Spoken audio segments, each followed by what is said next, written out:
And so were you, I mean, you were familiar to some degree with that aspect of the park, but like, was it like an area you were particularly familiar with? Yeah, Or, so the funny thing about that...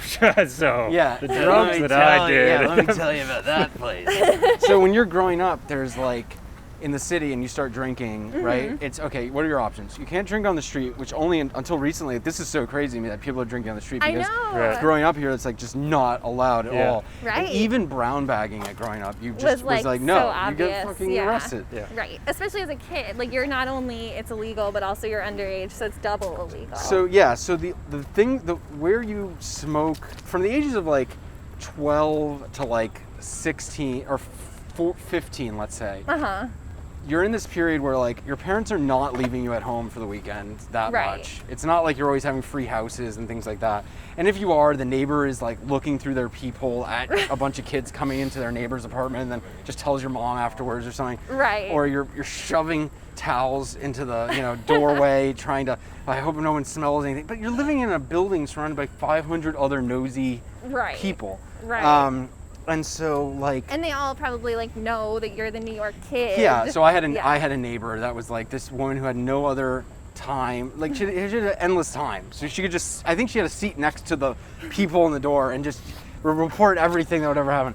So what you're doing is like you're barely drinking in apartments, what you're doing is you're going places where no one else is, which is also kind of dangerous. So you're like, Right. you're drinking in the stairwells of friends' buildings that happen to not have doormen, Right. Or you're like the amount of times that you're drinking in a stairwell that you don't even know whose building it is. You just one time were there and know that the door doesn't lock. Right.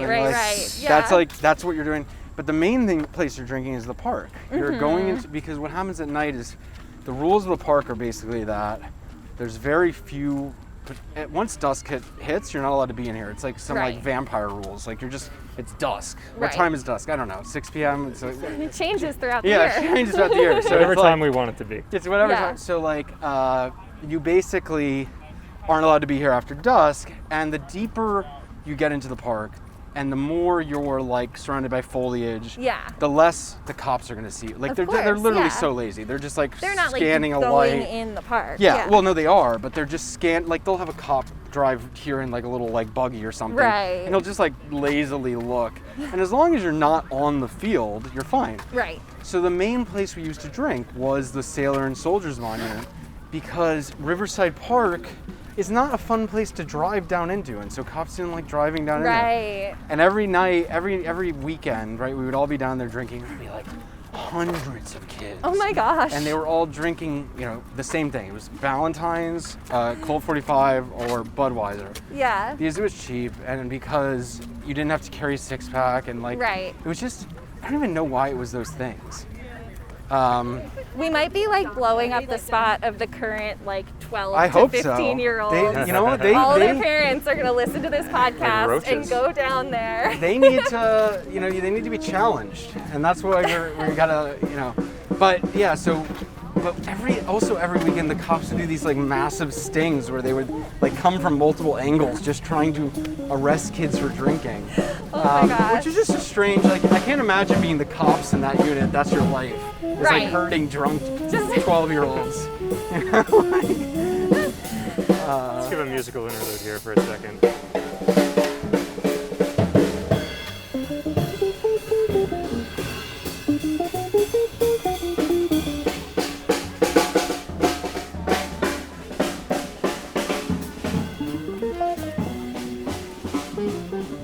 Carry on? Yeah, that was good. I like that though. I mean, I could just listen to that all day. Yeah. Yeah, that's jazzy. I wish every podcast episode we could just stumble on bands. You're just getting music so much. Music. It's like, wow, this is a Hey Arnold city. Yes, we live in Hey Arnold. That's right.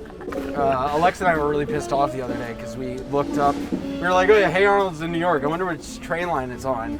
And we look it up, and the guy's like, yeah, it's not really New York. It's a mixture of cities. I'm like, bullshit. Oh yeah, it's definitely New York. It's clearly New York. Yeah. Like, he was saying he was very inspired by Seattle. I was like, well, what are you talking about? Where in Seattle do you He's have never above been to ground Seattle. trains? Was it cloudy most of the time? I don't know. But yeah. And apparently, originally the show was supposed to be about Helga, but it wasn't testing well. wow. Well, nowadays it'd be about Helga. Yeah. But I mean, good point. I thought Helga was a more interesting character than Arnold. I mean, frankly, I guess. Well, so Arnold is interesting because he's just a good vehicle for everyone. Yeah. He's not really. he's like Seinfeld. Yeah, Yeah. or like Charlie Brown. He's not, Sure. Yeah. I mean, and the only. I mean, we saw. I think there's an episode where he learns karate and he becomes like really abusive.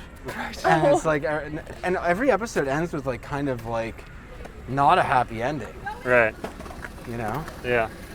So you're there with all the kids. I mean, I guess you're drinking, Yeah. which gives you a feeling of immunity. But like, did you ever really feel any anxiety about being in the park after Oh dark? God, yes, all the time. I mean, Yeah. you know, so This is why New Yorkers are neurotic. So because they drink in dangerous situations all the time. yeah, so that As makes, children. So I mean, you're not the cops aren't the only thing you have to worry about when you're in the park alone. You also have to worry about like crazy crackheads in the park, Right. or Yeah, yeah. other older teenagers that are there just to fuck with you and steal your shit. Right. So there's that, and then there's also this feeling of like your guard is always up.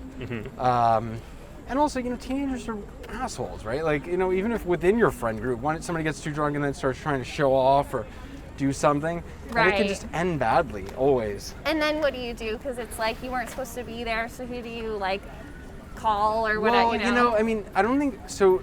So that was definitely like one of the like unspoken rules, or maybe it was spoken. I don't even think there weren't written rules in it, but nobody called their mom ever about anything. No one Yeah. ever called their parents. Nobody Yeah. ever. And the only time that ever really happened was, no one ever did it. It was only if you got caught and then had to kind of like face your, you know, crimes. Some cases, like I remember one of my friends was doing graffiti or something, and he was like 12, and he got caught, and all of a sudden there's this question: oh, was anybody with you, or is anybody blah blah blah blah? And that's kind of like a weird situation you don't want to be in. You don't want to be in a situation where you're like being forced to like legally admit that your friends did something. I don't know. Right. Oh gosh, right. yeah. But generally, I never got actually caught doing anything. But I had that like anxiety constantly. Right. You know. Well, that was why you didn't get caught. Yeah, no, I was always on my toes. Yeah. Why, Chris? Why are you drinking so far away from us? Don't worry about it. Like, you know, I was like laying out. Yeah, Yeah. I can run faster Escape than plan. you. Like, Yeah. yeah. You're the bait. You guys are being Right. loud.